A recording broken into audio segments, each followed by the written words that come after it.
निवडणुकीमध्ये या हिंगोली विधानसभेमध्ये आमदार तानाजीराव मुटकुळे साहेब यांनी तिसऱ्यांदा निवडणूक लढवून विजय प्राप्त केलेला आहे। निश्चितच या हिंगोली जिल्ह्यात साहेबाच्या या नेतृत्वामध्ये 10 वर्षांमध्ये भरपूर अशी कामं झालेली आहेत।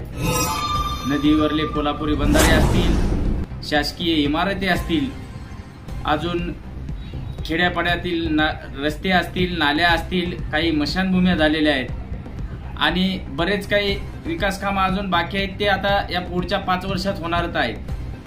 पण आमची एक देवेंद्र फडणवीस साहेबांना विनंती आहे की आमच्या या हिंगोली जिल्ह्यामध्ये जवळपास आता 10-15 वर्ष होत आहेत मंत्रिपद नाही। याच्या आधी मंत्रिपद होतं ते वसमतलं होतं। आमच्या हिंगोली विधानसभेला आतापर्यंत मंत्रिपद भेटलंच नाही। तर आमची एक त्यांना विनंती आहे की या कार्यसम्राट आमदार मुटकुळे साहेबांना मंत्रिपद द्यावे आणि या हिंगोली जिल्ह्याचा खरंच भूतोन भविष्य असा विकास करून घेतील अशी आमची आमदार साहेबांकडे अपेक्षा आहे।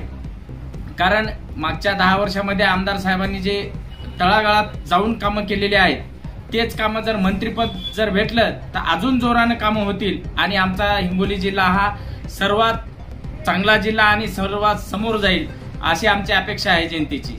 दुसरी गोष्ट सांगायचं झालं असेल तर आता पांदण रस्ते असतील, काही राहिलेल्या मशानभूम्या असतील आणि पाण्याचाही सुद्धा प्रश्न काही ठिकाणी आहे, ते पण लवकरच आमदार साहेबांच्या माध्यमातून सोडवण्यात येईल अशी आमच्या जनतेची साहेबांकडे अपेक्षा आहे।